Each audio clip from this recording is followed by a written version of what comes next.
vamos a tener un examen, ¿sí? Para que usted y yo nos pongamos a pensar qué tipo de fe tenemos, qué tipo de fe hemos desarrollado o queremos tener en nuestras vidas. Déjenme ver si esta cosa funciona desde aquí. No va a funcionar. Entonces, pásenmela por favor la primera. Vamos a hacer un examen a nosotros mismos y vamos a ver dos tipos de fe que operan en el mundo. Dos tipos de fe que operan en las personas. Fíjese que una fe es la fe humana, ¿sí? Y la fe humana es una fe mística.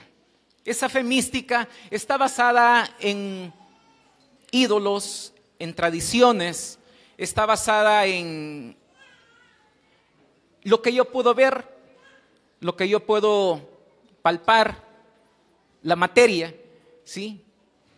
Entonces, muchas veces podemos creer que estamos en una fe real, pero es solamente una fe mística, como de un amuleto, ¿sí? Pero la fe de Jesús es que dice Hebreos 11:1 que es la certeza, la convicción y la certeza de lo que no se ve, ¿sí? O sea, comparado a la fe mística, es algo que se ve, pero es algo que sabemos que está ahí. Sabemos que Dios no miente. Número 2, fíjese que la fe humana cree que la salvación es por sus propias obras. Por ejemplo, para en diciembre irme con nopales en mis rodillas, irme a la basílica y pienso que eso me va a dar salvación, el perdón de mis pecados. Bueno, la fe en Jesús cree que la salvación no es por obras, es por fe. No es para que nadie se vanagloríe. La fe del hombre es una fe en sí mismo. Mira, hay muchos libros de autoayuda. Cree en ti mismo, cree en tu potencial, ¿sí? Y la verdad que el ser humano nunca puede sacar de sí mismo algo bueno. Pero la fe en Jesús es aquella que sabemos que Él es el autor y el consumador de la fe. Sabemos que proviene de Él. Nosotros no podemos crear fe, podemos desarrollar nuestra fe, engrandecer nuestra fe en nuestra relación con Él, pero agarrados de Él. ¿Por qué? Porque Él es el autor de la fe. No es un amuleto, no es un ídolo, es Él. La fe humana me beneficia a mí. O sea, solo todo lo que yo quiero voy por ahí y me persino y quiero que a mí me haga un milagrito. Entonces la quiero para mí, esa es mi fe, es para mí mismo. Bueno, la fe que Jesús me da como mi autor, esa glorifica al Padre. Dice que Él se glorifica cuando yo doy mucho fruto, cuando la gente puede ver lo que Dios está haciendo en mí, que no lo estoy haciendo por mis propios méritos, pero que lo estoy haciendo porque Él es el que opera el bien en mí por su misericordia y su voluntad. Mire, la fe humana es cómoda, ¿sí? Voy a la iglesia cuando quiero, rezo cuántos rosarios yo quiero, no sé. La fe humana es muy cómoda. Le enseña a uno a vivir una religión cómoda, una religión conforme a lo que uno quiere tener, ser. Pero la fe en Jesús, la fe que Jesús da, es una fe incómoda. Es una fe que va a desafiar las creencias, las tradiciones, las ideas. Va a desafiar exámenes médicos. Yo soy un ejemplo de eso. A mí me dijeron que después de mi operación y mis radiaciones iba a quedar con el 10-15% de mi cáncer. Y efectivamente en diciembre apareció, en junio dijeron que había crecido y hace 3 semanas que me hice mi última resonancia magnética, para la gloria de Dios, dice que ha disminuido.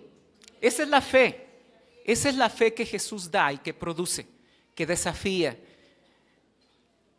desafía la mente humana, que va más allá de lo que yo pienso, de lo que el hombre cree que puede lograr. Pásame la otra, por favor. Entonces, mire, la fe humana es una fe pasiva, ¿sí? O sea, voy, pues,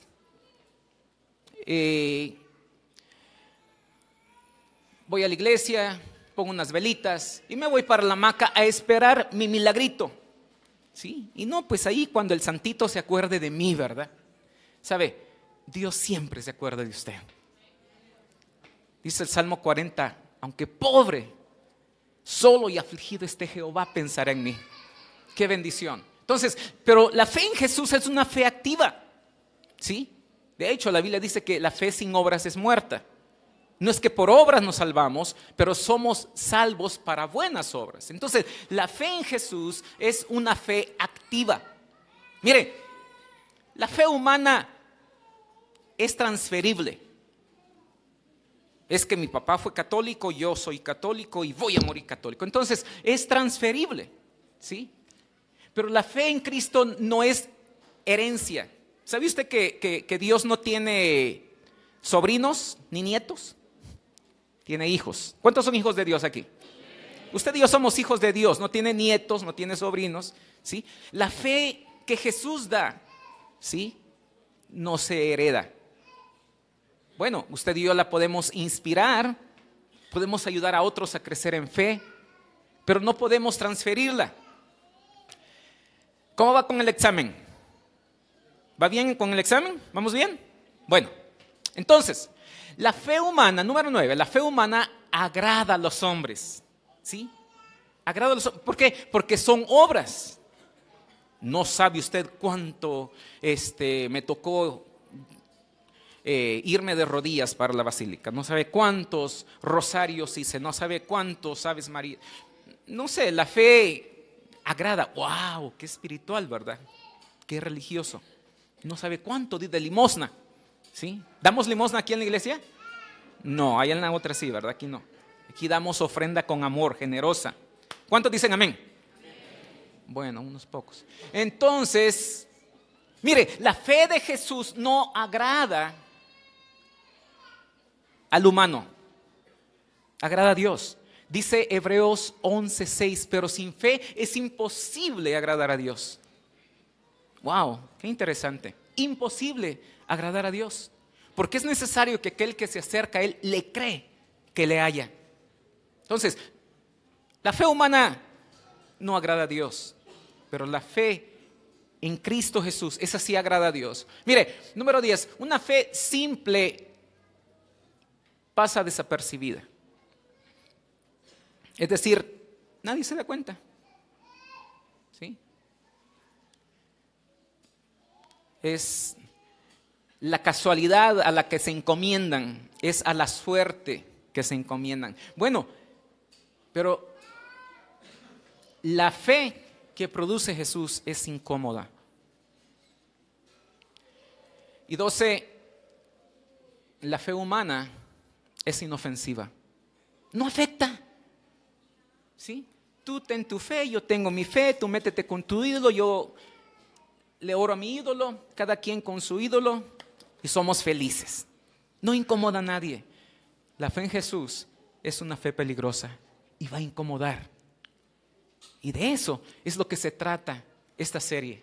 Que usted y yo podamos entender que Dios nos llama a una fe no mediocre, no una fe solamente de milagritos de vez en cuando, no solamente una fe de venir, ay Señor, necesito un milagro tuyo urgentemente, pero una fe constante, una fe viva, una fe activa, una fe que usted y yo vivimos de manera peligrosa para este mundo y que este mundo puede ver que usted y yo tenemos a un Dios. Amén. La fe de Dios es una fe violenta porque desafía mi razonamiento, amenaza las convicciones humanas y eso es lo que hace una fe peligrosa. Una fe que va a encontrar lo que el hombre no puede hacer para él. Esto lo puede hacer. Entonces la gente le va a decir, bueno, ¿y quién te has creído? Dígale, pues no es quién me creo, pero en quién he creído. Vean lo que dice por favor Filipenses 3:10. Ahí lo tenemos por favor. Filipenses 3:10.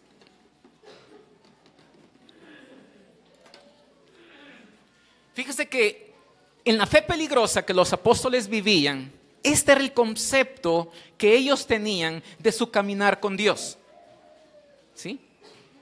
Yo le invito a que memorice este texto, que lo ponga ahí en una cartulina, que baje los ajos que tiene por ahí, la ponga esta ahí para recordársela todos los días. Vea qué interesante el concepto del caminar con Dios que tenían los apóstoles. Dice, a fin de conocerle. Ajá. ¿Cuántos quieren conocer a Cristo? Levanten la mano. Amén. Muy bien. Entonces ahí vamos bien. A fin de conocerle y el poder de su resurrección.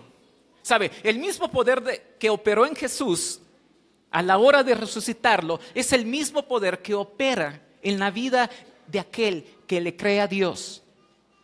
Es el mismo que opera, es el mismo poder que opera en su situación, en su enfermedad, en su necesidad, en su problema. Es el mismo poder. Y el poder, conocer el poder de su resurrección. ¿Cuántos quieren conocer el poder de resurrección? Amén. Muy bien. Y la participación de sus padecimientos. ¿Quiénes quieren conocer la participación de los padecimientos de Jesús? Menos amenes, gloria a Dios.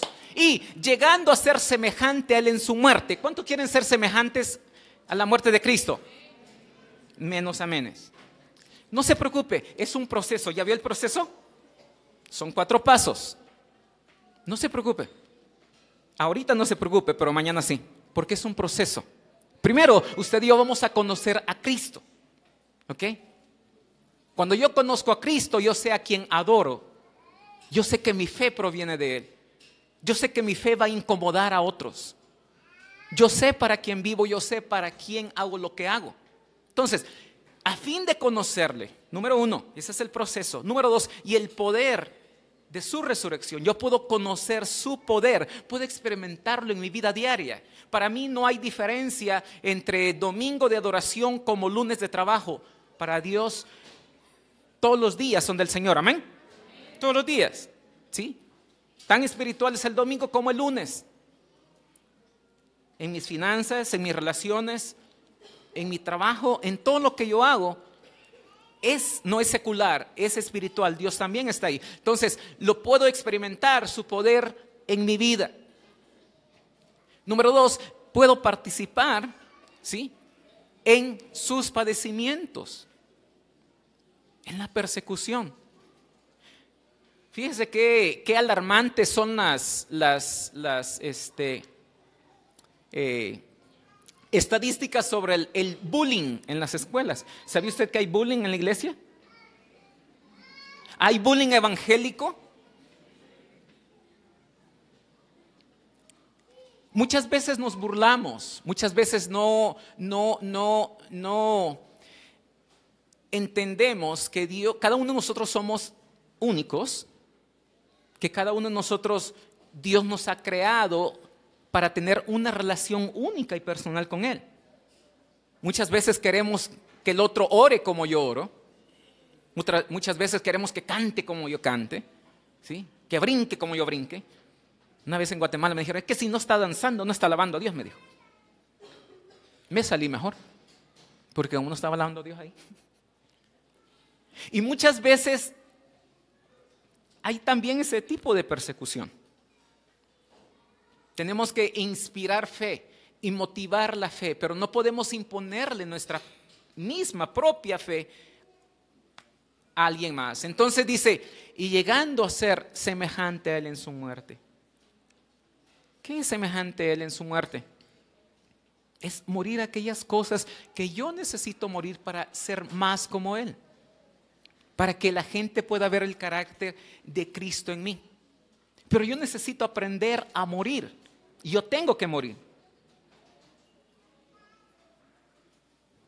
¿Sabe? A mí no me da miedo perder $1,000,000. ¿Sabe por qué no me da miedo? ¿Cómo sabe usted? Porque no los tengo. Por eso no me da miedo.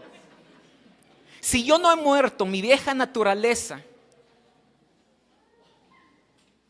si yo no he muerto a todo aquello en mi vida, si yo no he muerto en Cristo, para Cristo, a mí no me va a dar miedo perder la vida. Yo necesito haber muerto para que Él se pueda manifestar en mi vida. Entonces, vea por favor lo que dice Hechos 5, 40, 42. Mire, dice, y convinieron con Él, y llamando a los apóstoles, después de azotarles, les intimidaron que no hablasen en el nombre de Jesús, y los pusieron en libertad. Y ellos salieron de la presencia del concilio gozosos. ¿Cómo salieron? Gozosos. Wow, imagínense, gozosos de haber sido tenidos por dignos de padecer afrenta por causa del nombre. Y todos los días en el templo y por las casas no cesaban de enseñar y predicar. Qué interesante que la persecución les hizo multiplicarse, la persecución les hizo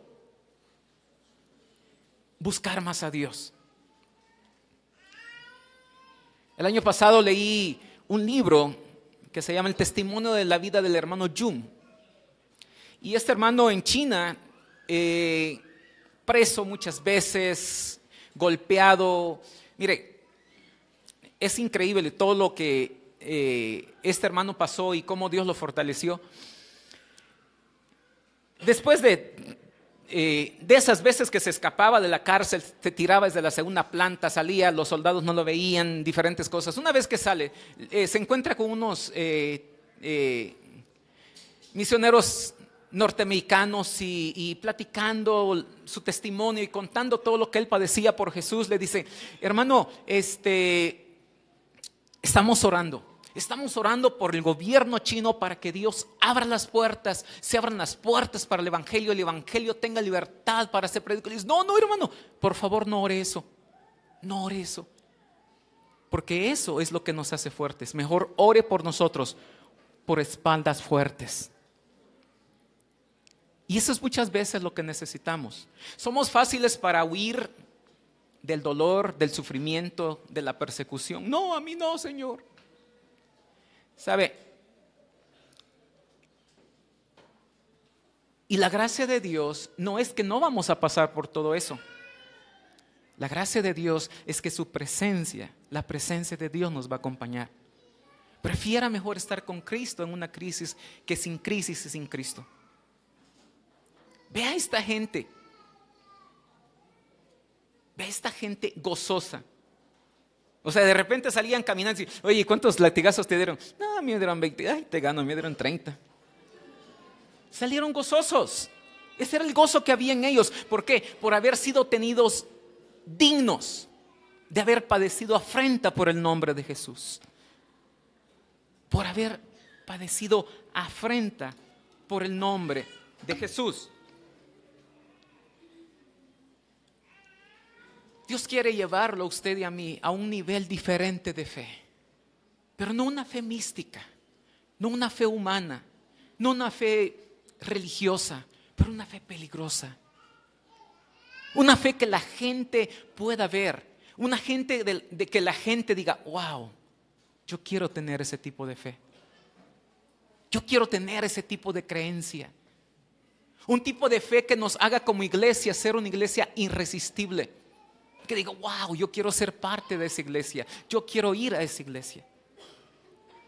Porque si usted y yo tenemos una fe peligrosa, vamos a ser una iglesia irresistible. Y si estamos conscientes de una iglesia irresistible, ¿sabe qué? Estamos haciendo que la gente quiera ir al cielo, porque el cielo es irresistible. La gente va a querer ir al cielo. Pero si ve una iglesia aburrida, si ve mi vida toda apagada, toda triste, bueno, vamos a ver qué pasa. La gente no se va a motivar a conocer a ese Dios de fe peligrosa. Esta gente estaba gozosa. Repito, muchas veces huimos del dolor, del sufrimiento, no lo queremos. Pero ¿sabe qué? Dios le ama. Dios le ama. Dios lo conoce y cada situación que pase en su vida, ¿qué cree? Primero pasa por el escritorio de Dios, por su aprobación. No hay nada que se le escape a Dios. Pero para eso usted y yo también tenemos que trabajar con Él, tenemos que estar con Él. Yo no sé cuáles sean sus metas, sus sueños para este año. ¿Sabe? El salmista decía, una cosa he demandado a Jehová y esta buscaré, que esté yo en la casa de Jehová todos los días para contemplar su hermosura. Una cosa he demandado, no que quiero otro carro, una pantalla, que quiero unos zapatos. Una cosa he demandado. Esa era su petición. Que esa sea nuestra petición en este año. Amén. Buscar más a Dios, enamorarnos más de Dios, tener esa fe peligrosa que contagie a otros, que inspire a otros, que desafíe a otros a buscar a Dios. Fíjese que en Marcos 22:31 nos habla sobre algo que le pasó a Pedro, porque la fe va a ser probada. Mire, dice, dijo también el Señor, Simón, Simón, he aquí Satanás os ha pedido para zarandearos como a trigo, pero he rogado por ti, para que tu fe no falte, y una vez vuelto, confirma a tus hermanos. Hay situaciones que Dios va a permitir en nuestra vida, no para destruirnos, pero para construirnos. No para que nuestra fe mengue, pero para que crezca. No para que nos alejemos de Él, pero para que le conozcamos más. Ese es el deseo de Dios. Dios sabe qué carga usted y yo podemos llevar. Y aquí Dios va a permitir muchas veces, Dios ve nuestro corazón. ¿Qué cosas necesitan cambio? ¿Qué cosas necesitan transformación? No impacto. Porque estamos acostumbrados a esa palabra. Es que, pastor, bien impactante su predicación. Mire, yo vi un borracho que lo golpeó un camión. Lo impactó, fíjese. Se fue al hospital y después que salió, ¿sabe qué siguió haciendo? Chupando. Un impacto es una cosa, pero Dios quiere transformación. Dios quiere transformación. Y Dios quiere transformar nuestras vidas. No solamente impactarlas. Dios no está interesado en impactar, Dios está interesado en transformarlas. Entonces, hay cosas en nuestra vida que Dios quiere pulir, Dios quiere transformar. Quizás orgullo, quizás alguna área. Mire, y aquí Jesús le está diciendo a Pedro, mira, no es que no vas a pasar por eso, porque nosotros queremos huir, queremos evadir el peligro, el sufrimiento, el dolor. Pero muchas veces es la única manera de poder escuchar a Dios. Dios está hablando, Dios está diciendo y no escuchamos. Entonces, le dice, mira, el diablo me ha pedido para zarandearos como trigo, pero yo he rogado a ti. ¡Wow! Jesús intercediendo por usted y por mí. ¿No le da gloria a Dios? Jesús intercediendo por usted y por mí. Pero yo he rogado por ti para que tu fe no falte, o sea, se fortalezca, crezca, madure, se consolide. Dice, mira, y tú una vez vuelto, o sea, no te vas a quedar ahí. No te vas a quedar ahí. Una vez vuelto, confirma a tus hermanos. Esa fe ya madura te va a dar autoridad para fortalecer a otros, para servir a otros. Y eso es lo que hace una fe peligrosa. Es cuando usted y yo caminamos de la mano de Dios, sabiendo que todo pasa por su aprobación y que Él lo va a usar para bien. ¿Por qué? Porque le amamos. Porque le amamos. Eso es lo que dice Romanos 8:28, y sabemos que todos los que aman a Dios, todos los que aman a Dios. Oiga, ¿y por qué no dice todos los que confían en Dios, todas las cosas les ayudan a bien? Porque fíjese que en el Salmo 91:14 también dice lo mismo. Por cuanto en mí ha puesto su amor, yo también lo libraré. Y no dice confiar, pero dice amar. Porque el amor también confía. es más grande que solamente la confianza. Entonces, Romanos 8:28 dice, y sabemos que todas las cosas, y sabemos que los que aman a Dios, todas las cosas les ayudan a bien, y estos a los que conforme a su propósito han sido llamados. Lo mismo le está diciendo a Pedro. Y una vez vuelto vas a confirmar, esa situación va a servir para los propósitos de Dios. Y fíjese que Romanos 8:18 dice, y tengo por cierto que las aflicciones del tiempo presente no son comparables con la gloria venidera. Wow, qué interesante. Entonces, si yo pongo mi amor en Dios, va a ser más importante que cualquier bien que yo tenga de la vida, y va a ser más importante que cualquier sufrimiento que yo tenga en la vida. Cualquier cosa me es igual, porque mi amor por Dios es lo más importante que yo tengo. Entonces, vamos a leer ahora Hechos 20. 20 está en nuestra lectura del día de hoy. Hechos 20:18 en adelante dice, cuando vinieron a él les dijo, vosotros sabéis cómo me he comportado entre vosotros todo el tiempo. Wow, qué interesante. Ustedes saben cómo yo me he comportado, cómo he vivido mi fe, cómo he vivido la vida cristiana, qué modelo les he dado. Ustedes saben cómo me he comportado. La gente puede ver su fe. La gente puede ver su fe. Entonces dice, vosotros sabéis cómo me he comportado entre vosotros todo el tiempo, desde el primer día que entré en Asia, sirviendo al Señor con toda humildad y con muchas lágrimas y pruebas que me han venido por las acechanzas de los judíos, sirviendo al Señor con toda humildad, con todo sacrificio, con toda lágrima, pero ahí he estado, nada me ha detenido, ahí he estado. ¿Cómo cree usted que nos llegó el Evangelio a nuestras manos? ¿Cómo cree que llegó esta palabra a nuestras manos? ¿Cómo cree que llegó la predicación de la palabra en nuestros días? ¿Sabe cómo es? ¿Sabe cuál es el precio? Persecución, dolor, sufrimiento. Así es como nos ha llegado. Es por eso que usted y yo tenemos el privilegio de tener una Biblia en nuestras manos. Es por eso que tenemos el privilegio de escuchar la palabra de Dios. Porque hubo gente que pagó el precio y sufrió para que usted y yo pudiéramos tenerlo. Dice 20, y como nada que fuese útil he rehuido de anunciaros y enseñaros públicamente y por las casas, testificando a judíos y gentiles acerca del arrepentimiento para con Dios y de la fe en nuestro Señor Jesucristo.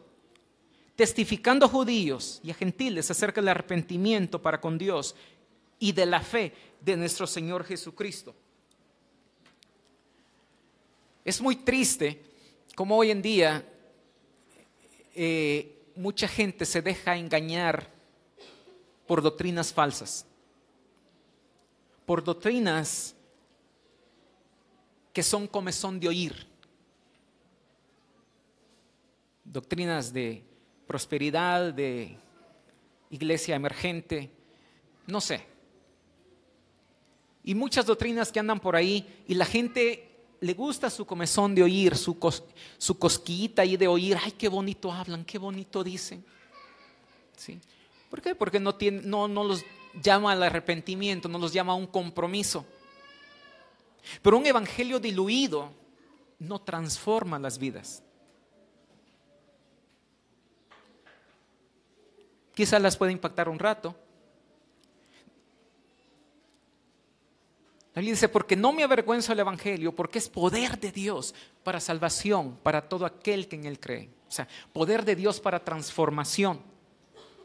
¿Qué pasaría si digo, no, pues es que la gasolina está muy cara, entonces le voy a echar al carro, le voy a echar unos 20 litros de la buena, y le voy a echar 30 litros de agua para mezclar ahí para que abunde. ¿Cree que va a funcionar?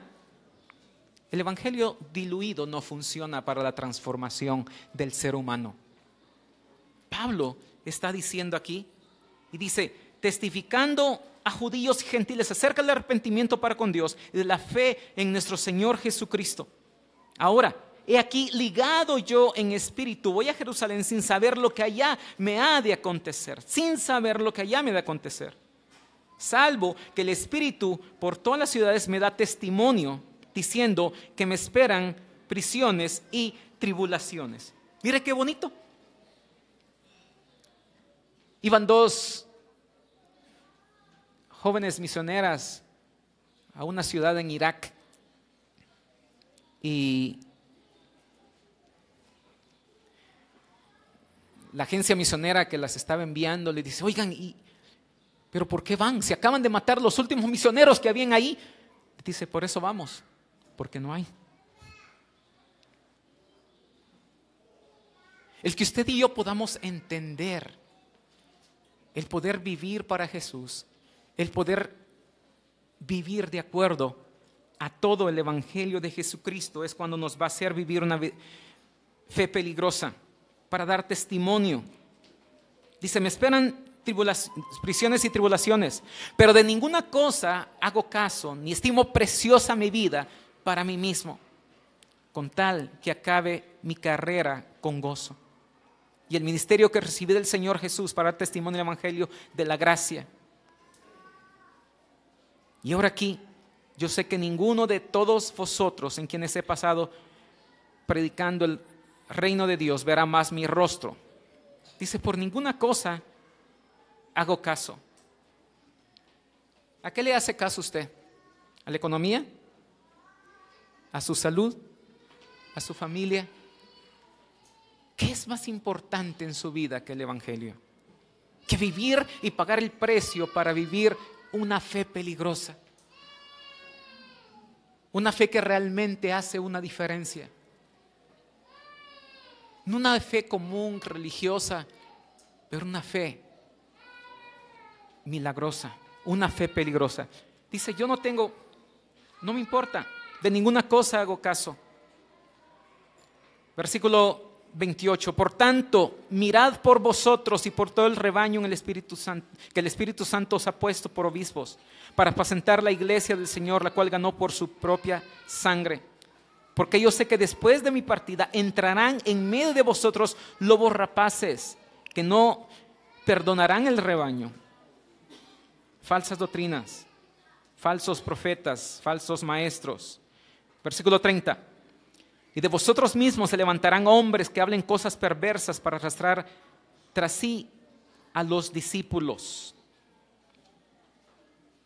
¿Se da cuenta que hay una diferencia entre ser un creyente y ser un discípulo? Una gran diferencia. Espero que lo hayamos entendido. Hay una gran diferencia entre solamente ser un creyente. Bueno, de hecho hasta los demonios creen. Son creyentes. ¿Sí? Y ser un discípulo es algo muy diferente. Ser una persona comprometida, un fiel seguidor de Jesucristo. Es muy diferente. Y entonces dice, mire, cuídense porque si usted no es un discípulo, le va a hacer caso a esas falsas doctrinas. Versículo 32. Y ahora, hermanos, os encomiendo a Dios y a la palabra de su gracia, que tiene poder para sobreedificaros y daros herencia con todos los santificados. Vamos a brincar al 35, dice, en todo os he enseñado que trabajando así se debe ayudar a los necesitados y recordar las palabras del Señor Jesús que dijo, más bienaventurado es dar que recibir. Cuando hubo dicho estas cosas, se puso de rodillas y oró con todos ellos. Entonces hubo un gran llanto de todos ellos, echándose al cuello de Pablo. Le besaban, doliéndose en gran manera por la palabra que dijo, que no verían más su rostro. Y le acompañaron al barco.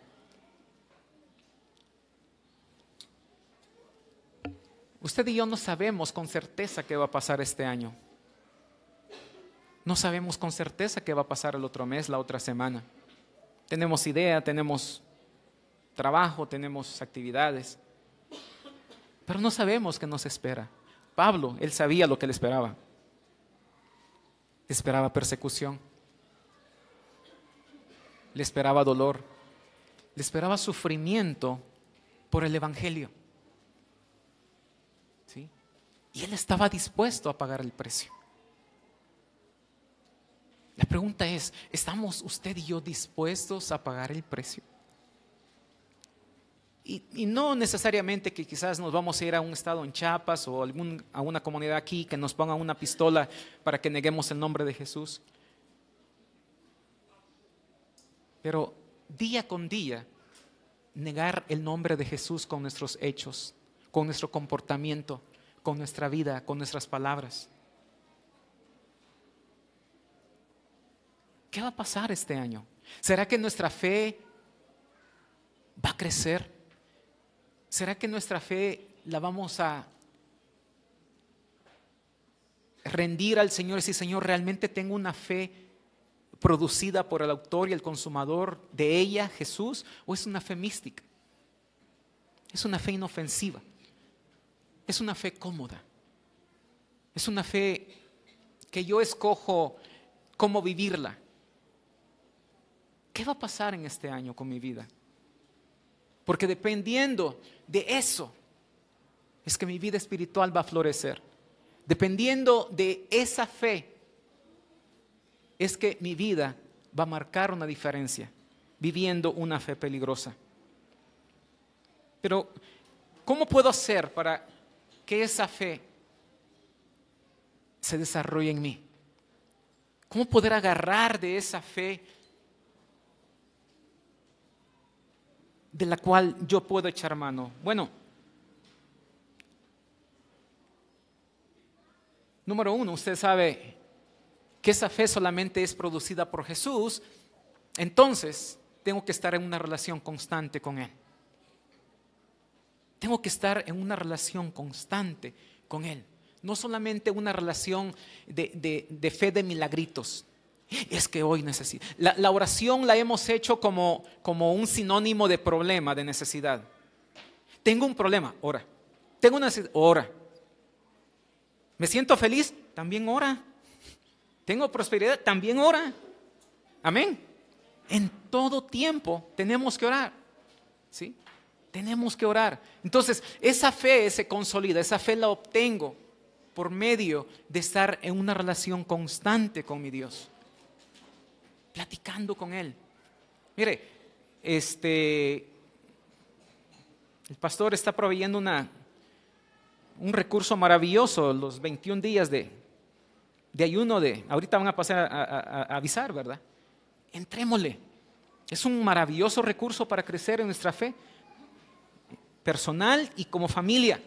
Entonces, la fe verdadera solo viene de Jesús, que tengo que estar en una relación constante con Él. Número 2, viene de escuchar a Dios. ¿Cómo voy a escuchar a Dios? Orando, platicando con Él, estando con Él. Pregunta: ¿será que Dios está en todo lugar?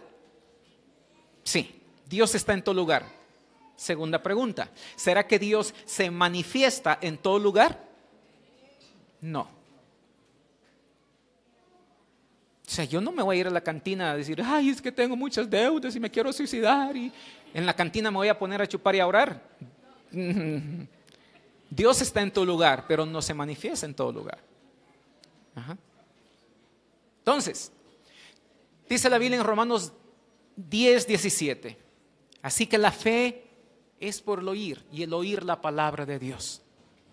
Usted y yo tenemos recursos, tenemos herramientas para echar mano de ellas y poder crecer en esa fe que contagie, que inspire, en esa fe peligrosa, que incomode, pero para bien, que desafíe el sistema, que nos ayude a vivir para Cristo, de la manera que Él quiere que usted y yo caminemos. Es el deseo de Él que usted y yo podamos tener una fe peligrosa. Es el deseo de Él de que usted y yo crezcamos en esa fe peligrosa. Pero esa fe peligrosa no se va a manifestar si usted y yo no nos comprometemos con Él. No sabemos qué va a pasar en diciembre de este año, pero de algo sí podemos estar seguros: que Dios va a estar con nosotros si nosotros estamos con Él. Póngase en pie, por favor, y vamos a orar. ¿Cómo pasó el examen de la fe mística, la fe humana y la fe en Dios? ¿Cómo pasó su examen? ¿Qué cosas necesitamos cambiar? ¿Cómo está nuestra fe? ¿Cómo está nuestra relación con Dios para este año? Pidamos a Dios. Padre, te agradecemos en el nombre de Cristo Jesús por tu amor. Gracias, Padre, porque tú eres un Dios único, un Dios grande, un Dios de misericordia. Ayúdanos, por favor, a amarte más, a buscarte más y a caminar contigo en este año. No sabemos qué espera este año, pero sí podemos tener la garantía que tú estarás con nosotros, porque esa es tu promesa de amor para con nosotros. Padre, ayúdanos en el nombre de Jesús a poder tener una fe peligrosa, una fe que contagie, una fe que inspire, una fe, Señor, que haga una diferencia en mi vida, en la vida de mi familia. Padre, gracias por esta iglesia. Gracias, Señor, por los recursos que me proporciona para crecer en mi fe contigo. Ayúdame, por favor, a echar mano de ello y a ponerlos en práctica. Ayúdame que mi vida espiritual sea diferente en este año. En el nombre de Cristo Jesús, Señor. Amén, Padre, y amén.